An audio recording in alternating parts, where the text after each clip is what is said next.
Hello everyone.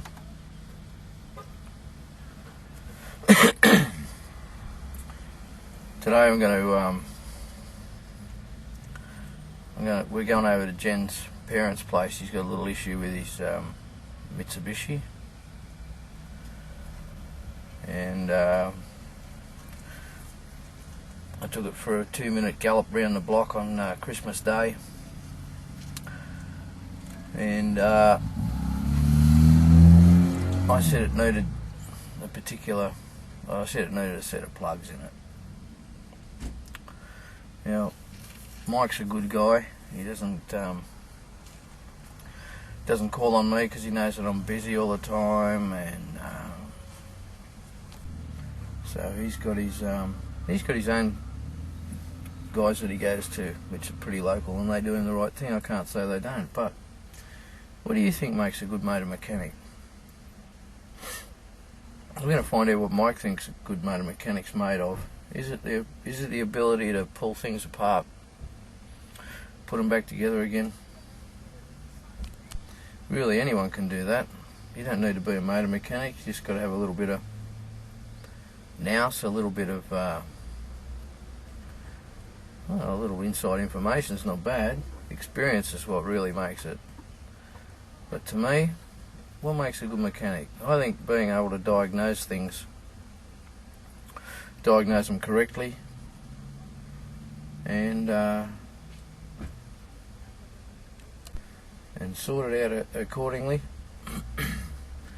Now he's had these guys do a lot of work for him, as I said, and they've done him the right deal. But the last time he took his car in to get diagnosed because it's got a misfire in it, they're telling him that it needs needs the injectors pulled out because the injectors are fouled, which is quite likely because he's been putting E10 in it. These cars are not designed. These earlier cars are not designed to have ethanol in them. Ethanol being an alcohol blender additive. It's a big water attractant, and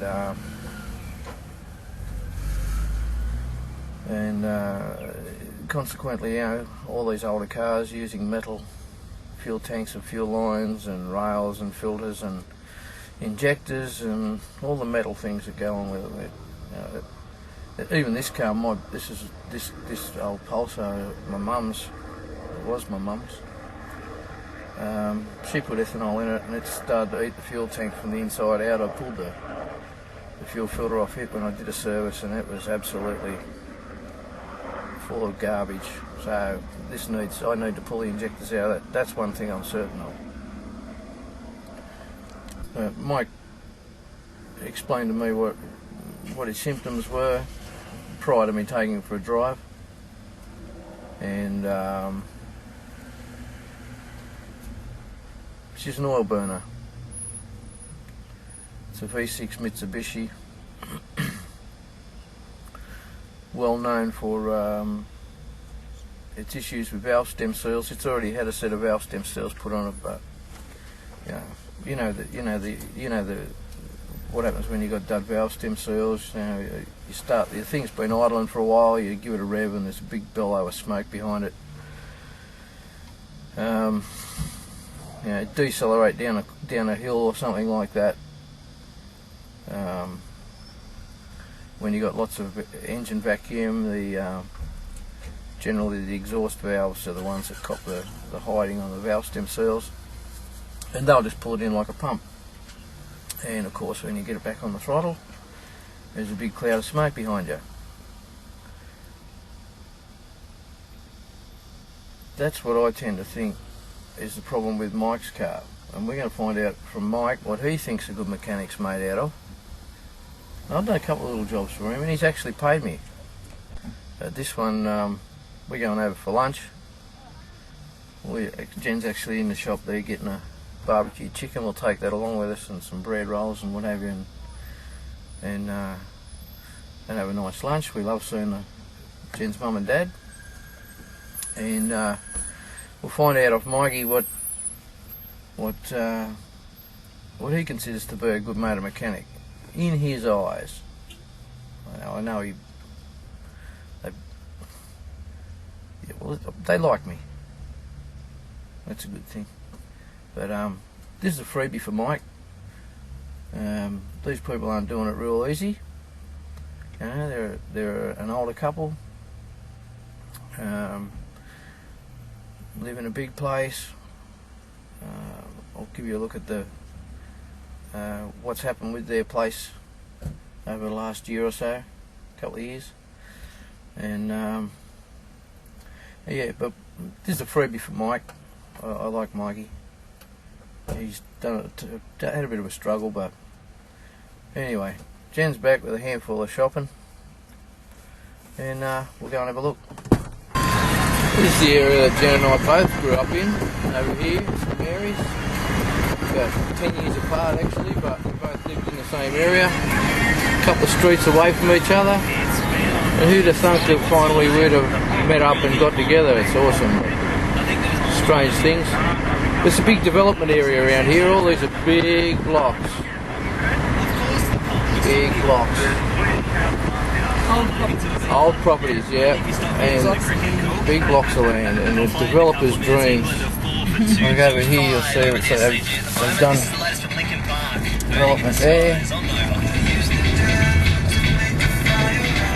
Well, not really. Next door. Yeah, next door there. Yeah, there's one. There's one. The big blocks. As you can see, some of the houses are big old places. Well, this place is actually, this entire plot that we're just about to drive into was your entire yard, Jen, wasn't it? Yeah. It's up here somewhere. The next one. It's this one here. This entire yard, as we're coming up into here, was Jen's front yard and stuff, and they're right up the back now. Sold up to the developers, and look, just because there's a nice house and stuff, they're not doing it all that flash, they're just battling away. But let's have a look at this old Magna and we'll see what we can find out. We'll talk to Mike and see what he thinks a good mechanic's made out of. Okay, so we've got the spark plugs out, people. Yes. Well, the back ones too. Yeah. So it wouldn't take long. Have we go at this spark plug, Mike? Well, tell me what you think about that one.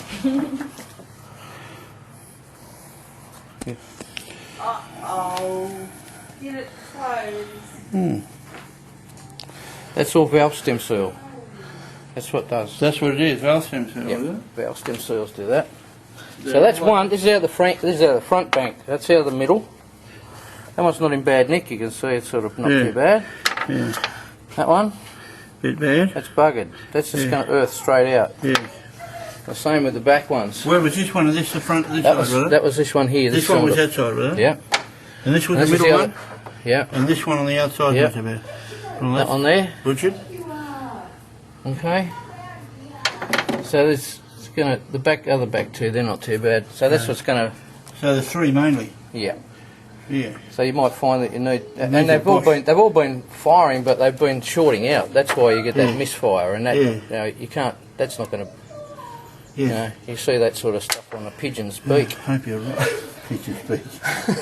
hope you're right. So anyway, what do you mean you hate? I mean, you right? see, this is a problem anyway, but I hope it is a problem, not something else that's causing a problem too. What's the chances you reckon I'm right? Well, looking at that, 100%. What did the other guy tell you that he thought might have been a problem with it? The other mechanic. Injectors or something, didn't Injectors, he always said injectors, because he put these plugs in, he didn't even charge me for them. Okay. He put the plugs in, he said he drove down the road, he mucked around with the regulator, Yeah. and he charged me $75 for mucking around the regulator. Okay. And I said, I'm paying for that. He said the same. I said, righto, I said, injectors. And he pressed something here, here, pressed something here, and rev it, yeah, it's injectors. Yeah. What he did was he blocked off the return line. It's the fuel return. Oh, right. It comes from the regulator, Right. pressure regulator. Yeah. Anyway, we're going to put these plugs in and we'll see what she goes like then, eh? Yeah, okay.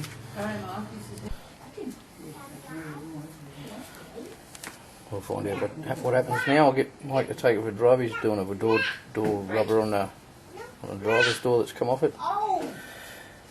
And see if we can get a yak to him.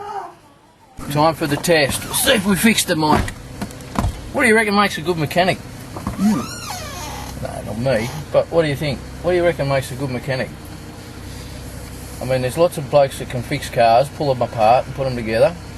Yeah, well, I'd say that makes a good mechanic is a bloke that's thorough in his work, doesn't get any, goes and bypasses any second-hand ways of doing it or buying a cheap way of doing it, trying to do everything to, if you've got to replace parts, replace the best parts possible. Yep. And generally do a good job.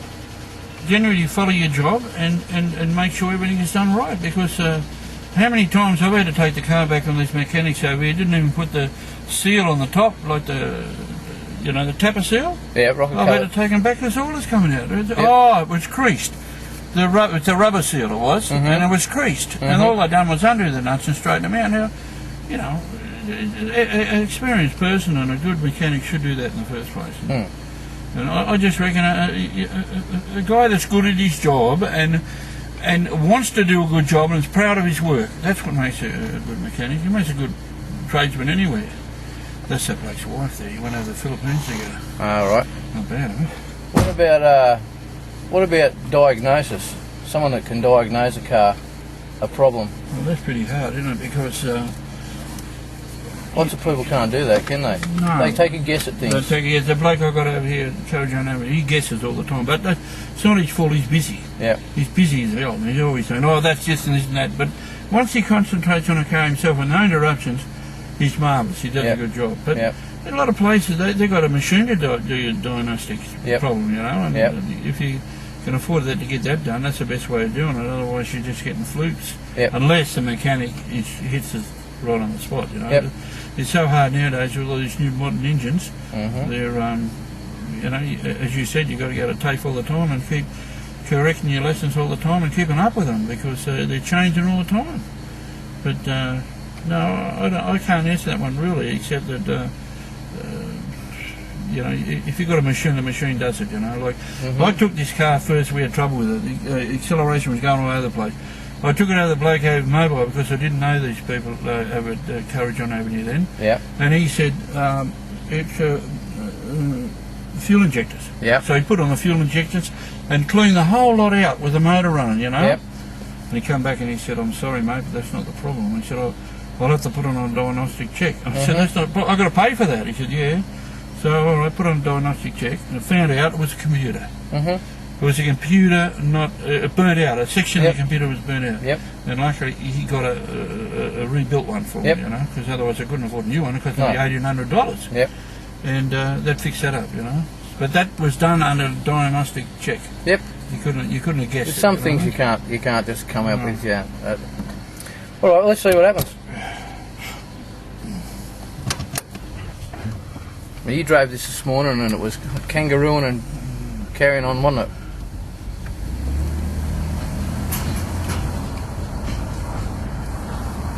The kangaroo from here too. Oh, you said when I turn a corner it used to kangaroo too. Yeah.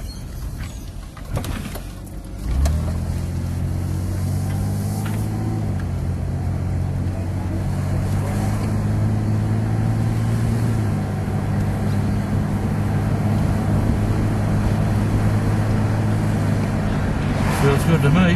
Yeah. I think it feels tip top, mate.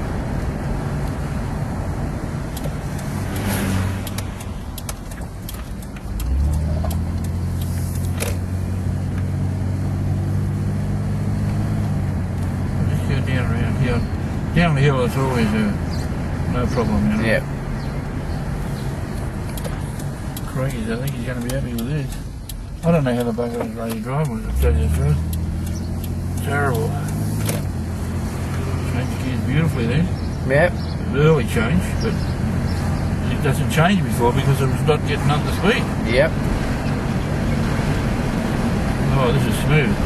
But as I said, it's downhill. I'll just go. I'll just go to right down the bottom and I'll come back. But you could have taken this to one of those blokes and they could have done your injectors for you, couldn't they? Well, yeah. And It was all set up. They would have hit you for what? What did they give you a quote? Yeah, $300. $300. It was all set up. It was all set up. Like even I talked to you about it. What did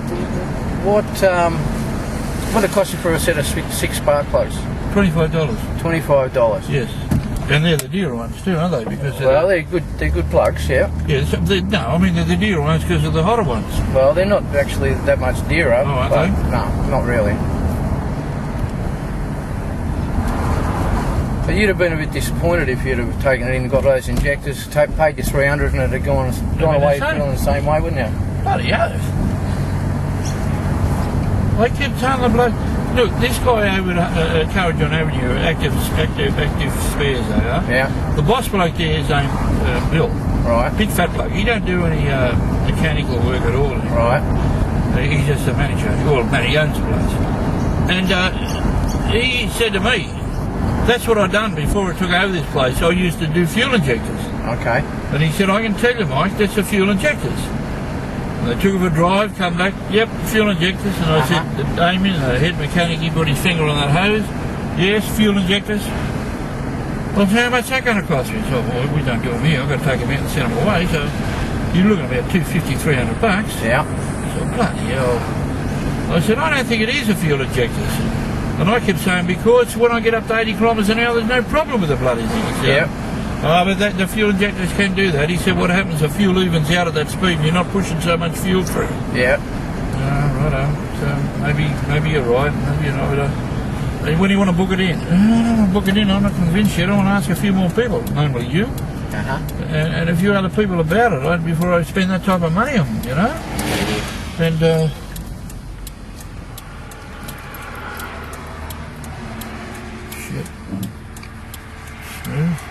the idling is not bouncing out.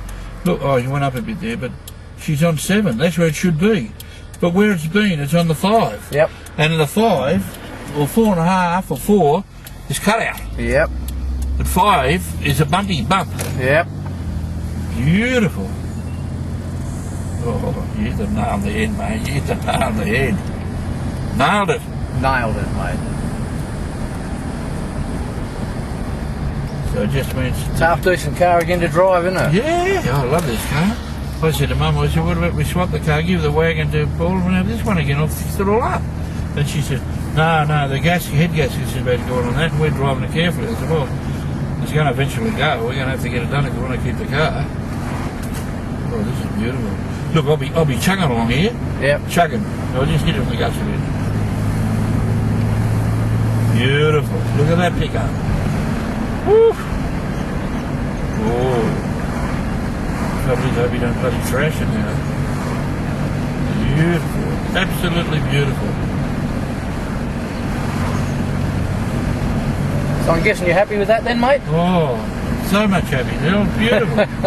Oh. You're welcome, buddy. I just said this morning when I went to the doctors, I couldn't believe how you drive like that. I thought, oh, this is crazy. Yeah.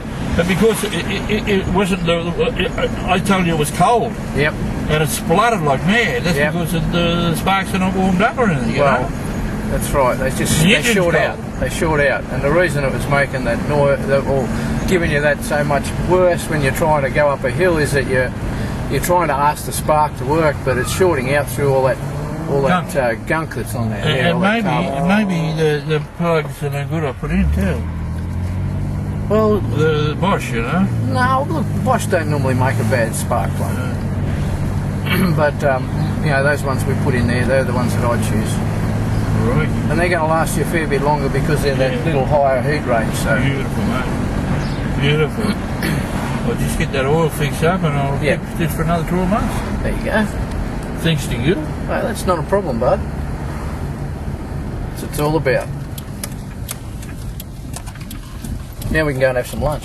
Yeah. What do you think? I think you've earned it. Bloody sure you've earned it. Now, there you go.